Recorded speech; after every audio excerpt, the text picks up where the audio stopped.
कार्तिक मास महत्तम अध्याय 8। हरे कृष्ण राधे राधे। कार्तिक मास में सूर्य उदय से पहले स्नान करना सभी जन्मों के पापों को नाश करने वाला और आरोग्य देने वाला होता है। जीवन में इसका प्रभाव पड़ता है। हमारी आंतरिक हमें आनंद मिलता है और जो हमारी बुद्धि है वो भी शुद्ध होती है। हमारे इरादे अच्छे हो जाते हैं, हमारा मन साफ शुद्ध हो जाता है। तो जितना ज़्यादा से ज़्यादा हो सकता है कार्तिक मास में स्नान करिएगा सूर्योदय से पहले, और दान धर्म पूजा कर्म ये सब करते रहिएगा। कार्तिक मास में कोई ना कोई शुभ कर्म जैसे दान, किसी की सेवा करना, किसी की हेल्प करना, ये भी एक दान के बराबर ही होता है। तो ये सब ज़रूर करना चाहिए क्योंकि उसका फल बहुत गुना होके मिलता है। और हम तो कोशिश ही करते हैं ना, कोई ये नहीं चाहेगा कि वो बुरे कर्म करे। अब हालात क्या है क्या नहीं है वो तो भगवान जाने, बट अपनी तरफ से तो हम कोशिश कर सकते हैं ना कि हम अच्छे कर्म कर सकें। तो चलिए फ्रेंड्स, अब हम भगवान श्री गणेश को याद करते हैं और उनकी प्रार्थना करते हैं और सुनते हैं आज का महात्मा। जय गणेश जय गजवंदन, कृपा सिंधु भगवान, मूसक वाहन दीजिए, ज्ञान बुद्धि वरदान। बोलो गणेश जी महाराज की जय।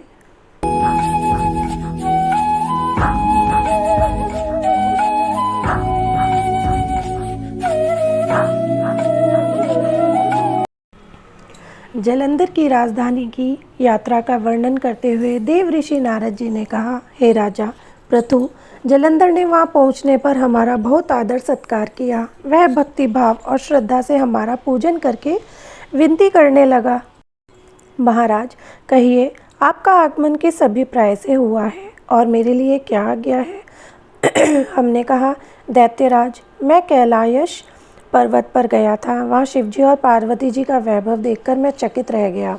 अब तीनों लोकों का भ्रमण करते हुए मैंने यहाँ आकर आपकी समृद्धि भी देखी है।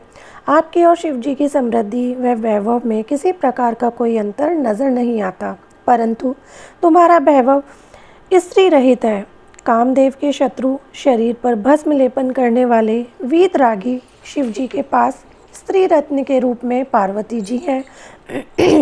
यद्यपि तुम्हारे पास भी अनेक सुंदर स्त्रियां हैं, परंतु उनमें से एक भी ऐसी नहीं जिसकी तुलना पार्वती जी से की जा सके। अतः आपकी सुंदर स्त्री से रहित यह अधूरा वैभव देखकर यह निश्चित हुआ कि शिव के समान सारे ब्रह्मांड में किसी का वैभव नहीं है।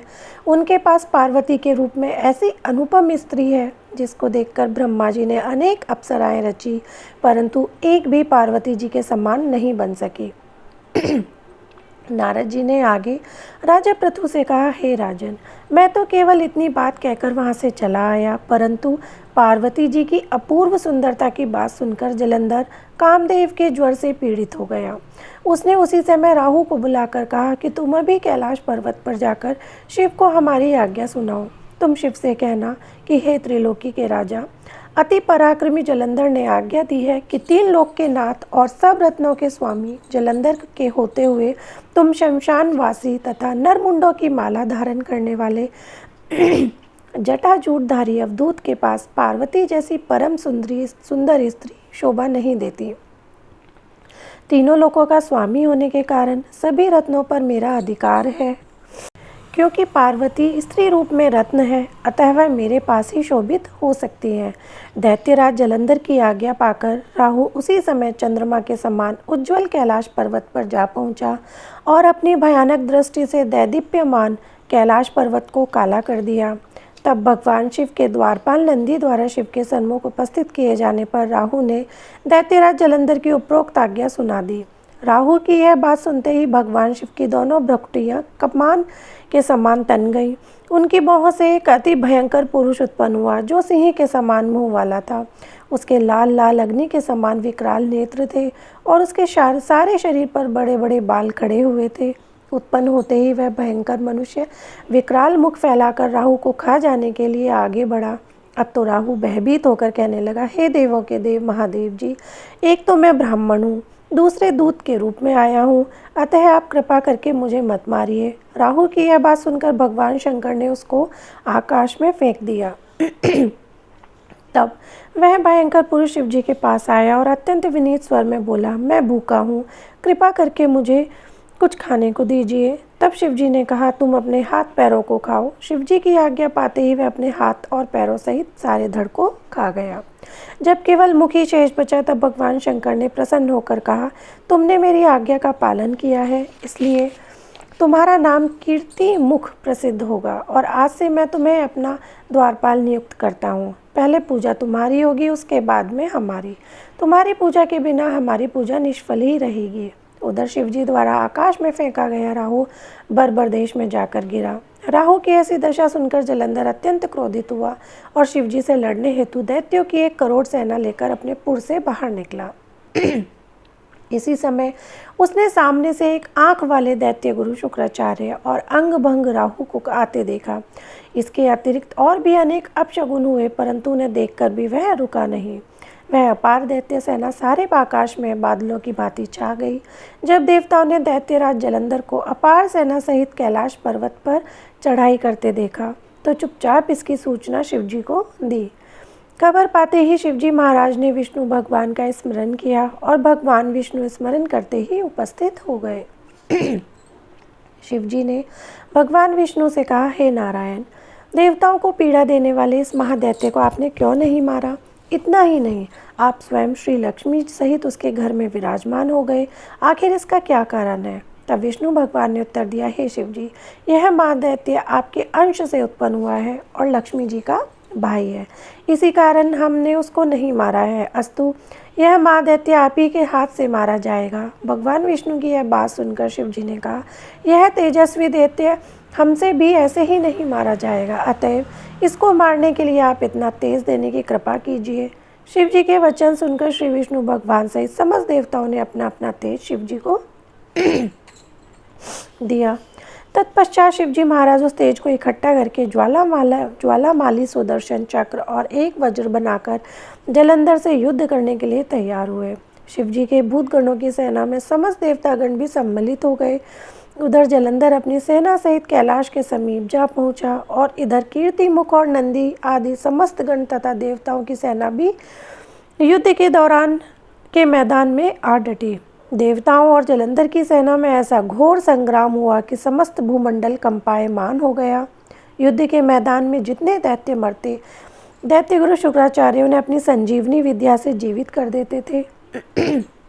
यह दृश्य देख भूतादि गणों ने शिवजी के समीप जाकर उनसे संपूर्ण वृतांत कहा। तब शिवजी ने कंदरा के समान मुख वाली महाभयंकर लाल जंगा नामक एक कन्या अपने मुख से उत्पन्न की। वह कन्या हुंकार मारकर दैत्यों को अपने मुख में डालती हुई श्री शुक्राचार्य जी को उठाकर अलोप हो गई। तब शिवगण निर्भय होकर दैत्य सेना को बुरी तरह मारने लगे। गणों की इस मार से व्याकुल होकर दैत्य सेना भाग खड़ी हुई। दैत्य सेना को इस प्रकार भागते देखकर जलंधर के सेनापति शुंभ, निशुंभ और कालनेमी ने आगे बढ़कर देवसेना पर प्रत्याक्रमण कर दिया। जब देवसेना दैत्य की मार से विचलित हो उठी तब गणेश जी और शुंभ का घनघोर संग्राम हुआ।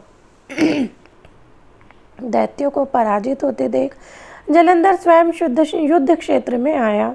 उसे देखकर वीरभद्र ने जलंधर पर अनेक प्रहार किए। तब जलंधर ने क्रोधित होकर अपना परिघ उस पर दे मारा और उसके रथ की ध्वजा काट दी। फिर उसने देवसेना पर भयंकर बाण वर्षा करके उसमें भगदड़ मचा दी।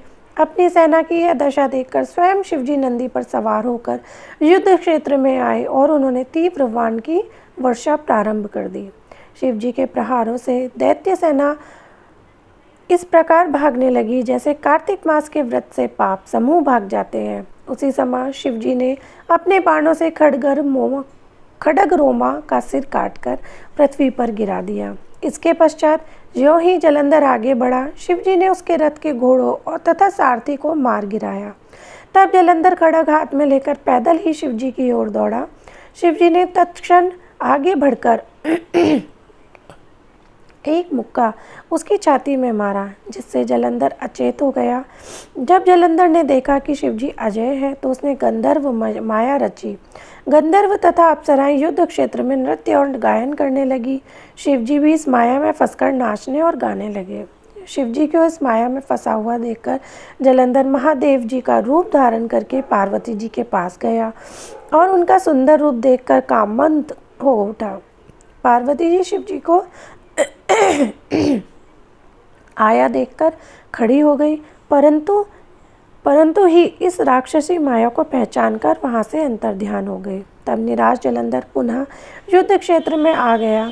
उधर जलंधर के चले जाने पर पार्वती जी ने जो ही भगवान विष्णु का स्मरण किया, वे तत्काल उपस्थित हो गए और उन्होंने जलंधर के शीघ्र मारे जाने का आश्वासन दिया।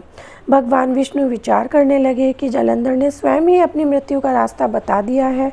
यह दुष्ट वृंदा के पतिव्रत धर्म के कारण ही नहीं मर रहा है, अतएव देवताओं तथा अपने भक्तों की रक्षा करने के लिए हमको ही वृंदा को धर्म से डिगाने का घोर पाप कर्म करना पड़ेगा, क्योंकि ऐसा किए बिना यह दुष्ट नहीं मरेगा।